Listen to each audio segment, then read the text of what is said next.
नमस्कार बच्चों, YouTube channel शिक्षालय में आप सभी का स्वागत है। मेरा नाम है रेणु यादव। इस YouTube चैनल के माध्यम से हम क्लास 9 से लेकर 12 तक की पूरी केमिस्ट्री और कुछ और सब्जेक्ट्स कवर करेंगे।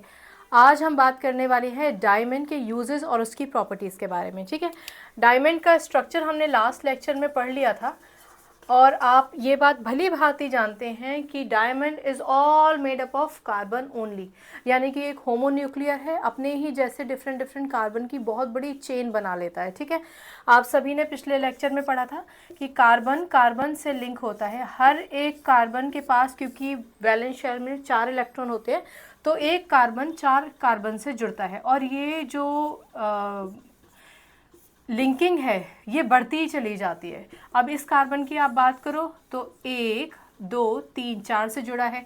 इस कार्बन की आप बात करते हैं तो 1 2 3 और ऊपर एक 4 से जुड़ा हुआ है। ठीक है, मैंने आपको एक छोटा सा स्ट्रक्चर भी बना के इसका दिखाया था। देखिए, इस स्ट्रक्चर में हम लोगों ने बेसिकली अभी ऐसे ये जो कार्बन निकल के नीचे गिर गया है वो ऐसा होता नहीं है असल में, ये तो एक सैंपल आपको तैयार करके बना के रखा था। तो ये तो हमने माना था कि ये एक कार्बन है। ठीक है, ये कार्बन 1 2 3 4 कार्बन से जुड़ा है। ऐसे ही इस कार्बन की अगर हम बात करते हैं तो 1 2 3 और 4 कार्बन से जुड़ा है। अब आप ये मान के चलिए कि ये लिंकिंग फर्दर इधर भी एक्सटेंड होगी, इधर भी, नीचे भी और ऊपर भी, तो कितना बड़ा एक पूरा वेब क्रिएट हो जाएगा। ठीक है, ये मैं आपको क्यों बता रही हूँ जबकि ये हम डिस्कस कर चुके हैं कल भी। ये इसलिए बता रही हूँ क्योंकि जब आपके पास इतने सारे कार्बन इकट्ठे हो जाते हैं तो ये बहुत ज़्यादा डेंस कर देते हैं। ठीक है, ये पूरा का पूरा जो डायमंड होता है वो बहुत डेंस हो जाता है। क्योंकि ये डेंस हो जाता है तो ऑफ कोर्स इसका जो वेट है वो भी बढ़ जाएगा। इसके डेंसनेस और वेट बढ़ने की वजह से डायमंड हैवी हो जाता है। यानी पहली प्रॉपर्टी तो यही होगी कि डायमंड बहुत ज़्यादा हैवी होता है।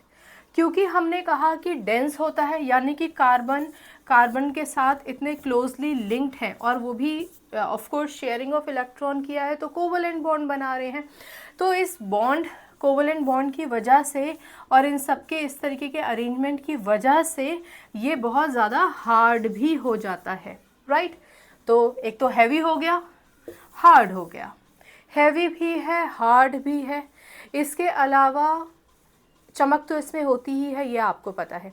लेकिन क्योंकि ये बहुत ज़्यादा हार्ड हो गया है, इसमें पूरा एक वेब बना लेता है, इसलिए इसका जो मेल्टिंग पॉइंट है ना वो बहुत ज़्यादा हाई होता है। कहा जाता है कि 3500 डिग्री C, इतना ज़्यादा इसका मेल्टिंग पॉइंट होता है, बहुत ज़्यादा मेल्टिंग पॉइंट होता है। ठीक, और इसके अलावा क्या प्रॉपर्टी है, हम कैसे जाँचें कि डायमंड सिर्फ और सिर्फ कार्बन से बना है? बहुत सिंपल है, क्योंकि डायमंड सिर्फ कार्बन से बना हुआ है। अगर आप डायमंड को ऑक्सीजन से एक्सपोज करते हैं, यानी कि अगर आप उसको हीट करने की कोशिश करते हैं, उसको जलाने की कोशिश करते हैं, तो क्योंकि डायमंड में सिर्फ और सिर्फ कार्बन है तो कार्बन ऑक्सीजन से मिलेगा। ऑक्सीजन से मिलेगा तो CO2 गैस रिलीज होगी, यानी कि कार्बन डाइऑक्साइड गैस रिलीज होगी। आप ये बात बहुत अच्छे से जानते हैं कि कार्बन डाइऑक्साइड गैस एक ऐसी गैस है जिसको अगर आपको प्रमाणित करना हो, आप प्रूफ करो कि ये CO2 ही है, तो कैसे करेंगे? बहुत सिंपल है। आप जानते हैं लाइम वाटर, CaOH का होल ट्वाइस, जिसको हम कैल्शियम हाइड्रोक्साइड बोलते हैं। कैल्शियम हाइड्रोक्साइड को आप एक बीकर में ले लीजिए, कैल्शियम हाइड्रोक्साइड एक्वस फॉर्म में। ठीक है, सोल्यूशन इसका, और इसमें आप एक ट्यूब के ज़रिए CO2 गैस पास कर दीजिए। जब आप CaOH होल ट्वाइस, जो फॉर्मूला है आपका लाइम वाटर का, या स्लेक लाइम भी हम इसको बोलते हैं, इसको CO2 से पास करेंगे ना, तो ये जो आपका स्लेक लाइम होता है या लाइम वाटर होता है ये बेसिकली कलरलेस होता है। ठीक है, ये कलरलेस सोल्यूशन कार्बन डाइऑक्साइड के पास होने के बाद मिल्की कलर का हो जाएगा। क्लियर? मिल्की कलर का हो जाएगा क्योंकि कैल्शियम कार्बोनेट बना देता है वो। ठीक, इन दोनों का रिएक्शन हो जाता है, कैल्शियम कार्बोनेट यानी CaCO3 बना लेता है और उसकी वजह से लाइम वाटर हो जाता है मिल्की।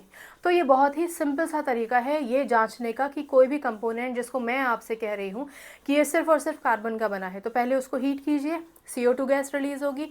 प्रमाणित करने के लिए लाइम वाटर से पास कीजिए, लाइम वाटर ट्रांसपेरेंट होता है, मिल्की कन्वर्ट हो जाएगा, राइट। तो ये छोटे से कुछ प्रॉपर्टीज़ हैं, हमारा जेस्ट है। एक बार फिर से बता लेते हैं। डेंसली कोवलेंट बॉन्ड से जुड़ा होता है हर एक कार्बन।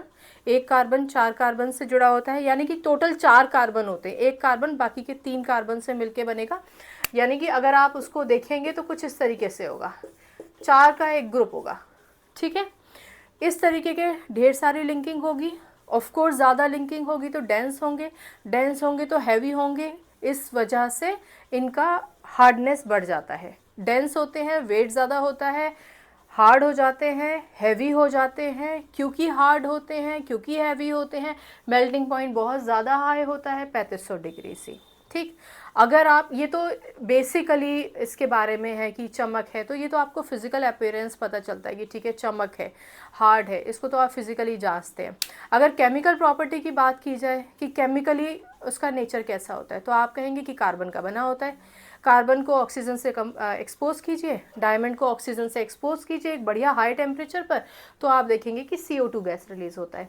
ये प्रमाणित करने के लिए कि केवल CO2 ही रिलीज़ होता है, बेस्ट तरीका है कि स्लेट लाइम, जिसको हम लाइम वाटर भी कहते हैं, जो ट्रांसपेरेंट कलर का होता है, उसमें से CO2 गैस पास कीजिए, मिल्की हो जाएगा, ठीक है। अगर मिल्की हो जाता है तो ऑफ कोर्स उसमें CO2 ही रहा था केवल, ठीक है।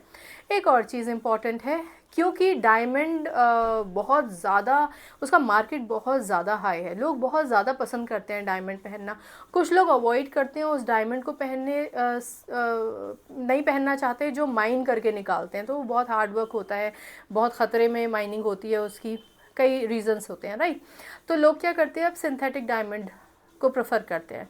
तो जो कार्बन होता है, उस कार्बन को बहुत हाई टेम्परेचर और बहुत हाई प्रेशर पर एक्सपोज किया जाता है और उससे डायमंड बना लिया जाता है, जो सिंथेटिक डायमंड होता है। सिंथेटिक का मतलब होता है मैन मेड डायमंड होता है, ठीक है।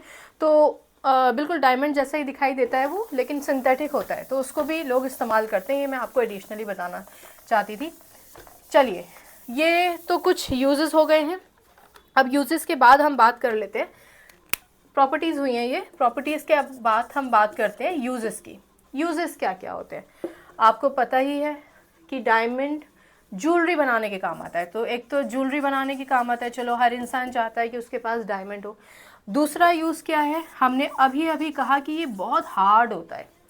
क्योंकि ये हार्ड होता है इसलिए ये आपका कटर की तरह काम होता है, यानी कि ग्लास को अगर आपको कट करना है तो ग्लास कटर में डायमंड का यूज़ होता है।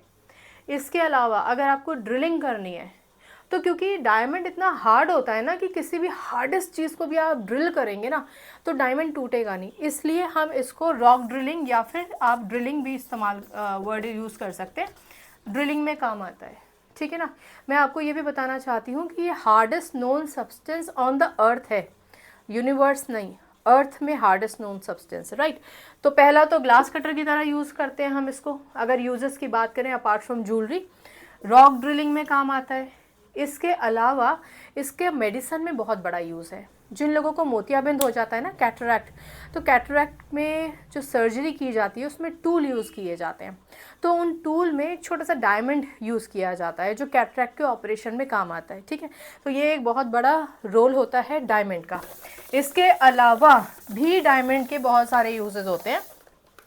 सबसे इम्पॉर्टेंट यूज़ होता है, ये डाइज में काम आता है, DIES।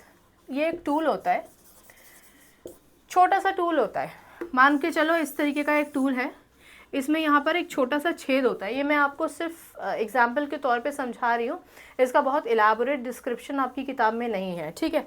तो इसका काम क्या है, ये जो टूल है इसका काम क्या है, ये टूल है आपका मेटल का और इसमें एक छोटा सा छेद हो रखा है, ठीक है। अब एक मान के चलिए कि कैसे काम करता है, मेरे पास ये एक मोटा वायर है, ठीक, मान के चलो ये टंगस्टन है, मोटा वायर है। इस मोटे वायर को मुझे बहुत पतला करना है, इतना पतला करना है जितना कि बल्ब में इस्तेमाल होता है। बल्ब में होता है ना एक फिलामेंट, आप लोगों ने देखा होगा, फिलामेंट होता है बल्ब में, अगर आप देखते हैं तो बल्ब का जो फिलामेंट होता है बहुत ही पतला होता है। अब मुझे इस मोटे टंगस्टन के वायर को पतले वायर में कन्वर्ट करना है, तो मैं क्या करूँगी, मैं इस डाई का इस्तेमाल करूँगी जो एक टूल है। और इस बेसिकली ये क्या होता है, एक लुब्रिकेंट के साथ लगाया जाता है, पर उतना डिटेल की ज़रूरत नहीं है, आप सिर्फ बेसिक समझिए। इस तार को मशीनरी के ज़रिए इस डाई में से पास किया जाता है, क्योंकि इस डाई में यहाँ पे डायमंड लगा हुआ है।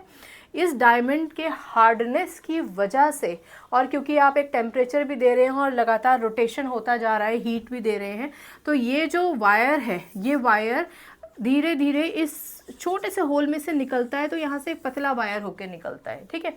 और यहाँ पे हम एक राउंड सा बॉक्स होता है जिसके अराउंड ये रैप होता जाता है, ठीक है।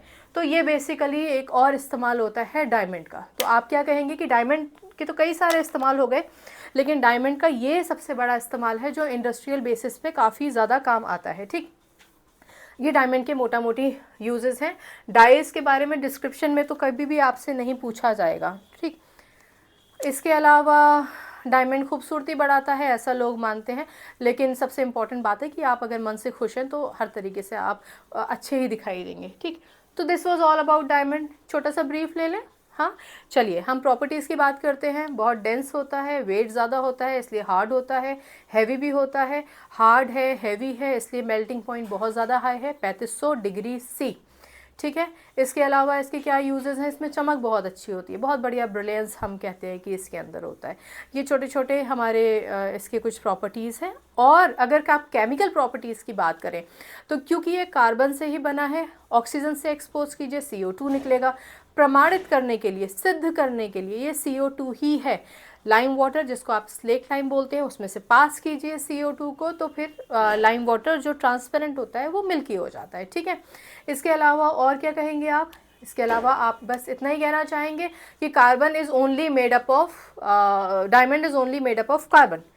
एक लास्ट चीज़ रह गई जो सबसे ज़्यादा इम्पॉर्टेंट है और हो सकता है कि आपसे पूछ भी ली जाए, वो ये है कि भाई diamond is non conductance. Non conductance property दिखाता है, या फिर नॉन कंडक्टर होता है, या फिर किताबों में लिखा जा सकता है कि do not conduct electricity, do not conduct electricity. बहुत सिंपल है इसका जवाब। हालांकि एलैबोरेटली तो कभी भी नहीं पूछते हैं कि डायमंड क्यों नहीं इलेक्ट्रिसिटी कंडक्ट करता है, वो ग्रेफाइट के केस में पूछते हैं कि क्यों कंडक्ट करता है, ये सवाल आता भी है, बोर्ड में भी आता है। बट डायमंड क्यों इलेक्ट्रिसिटी कंडक्ट नहीं करता? बहुत सिंपल है। देखो बच्चों, कल हम लोगों ने पढ़ा था कि डायमंड में कार्बन के पास 4 इलेक्ट्रॉन हैं और वो चारों तरफ से अपने इलेक्ट्रॉन्स को अपने ही जैसे बाकी के डायमंड्स के कार्बन के साथ अपने इलेक्ट्रॉन्स को शेयर कर लेता है। ये बात हम बात कर चुके हैं। क्योंकि इसके पास बाहर वाले शेल में 4 ही इलेक्ट्रॉन्स थे और वो चारों ही इलेक्ट्रॉन्स इसने किसी ना किसी और कार्बन के साथ शेयर करके बॉन्ड बना लिया है, तो इसके पास कोई भी इलेक्ट्रॉन फ्री नहीं है। क्योंकि इसके पास कोई भी इलेक्ट्रॉन फ्री नहीं है, इसलिए ये इलेक्ट्रिसिटी कंडक्ट नहीं कर सकता है। आपने फिज़िक्स में पढ़ा होगा और मैंने भी एक लेक्चर लेके आपको समझाया था कि इलेक्ट्रिसिटी कंडक्ट करने के लिए सबसे ज़्यादा रिस्पॉन्सिबल जो होता है वो होता है इलेक्ट्रॉन। इलेक्ट्रॉन अगर है और वो भी किसी के पास फ्री इलेक्ट्रॉन है तो वो इलेक्ट्रिसिटी कंडक्ट करेगा। ज़्यादा फ्री इलेक्ट्रॉन से तो ऑफकोर्स फ्लो इलेक्ट्रिसिटी का बहुत बढ़िया होगा, कम फ्री इलेक्ट्रॉन से तो इलेक्ट्रिसिटी कंडक्ट करेगा। लेकिन अगर किसी एलिमेंट के पास इलेक्ट्रॉन ही फ्री नहीं है, सारे के सारे इलेक्ट्रॉन्स बिजी हैं, तो फिर वो इलेक्ट्रिसिटी कंडक्ट नहीं कर सकता है। यानी डायमंड इलेक्ट्रिसिटी क्यों कंडक्ट नहीं कर सकता? Because diamond has only 4 electrons in the outer most shell या फिर in the valence shell, and all the 4 electrons are sharing all the 4 electrons are being shared with other carbon atoms, ठीक है। तो क्योंकि कोई इलेक्ट्रॉन फ्री नहीं बचता है, इस वजह से कार्बन इलेक्ट्रिसिटी को कंडक्ट नहीं कर सकता है। छोटा सा लेक्चर था, सेग्रीगेट करके मैं आपको छोटे छोटे लेक्चर्स में ही केमिस्ट्री समझाऊंगी। तो ये यूजेस थे और ये प्रॉपर्टीज़ थी डायमंड की, ठीक है। आपको कोई भी डाउट होता है तो आप मुझे प्लीज़ पूछिए और डाउट को दिमाग में मत रखिए।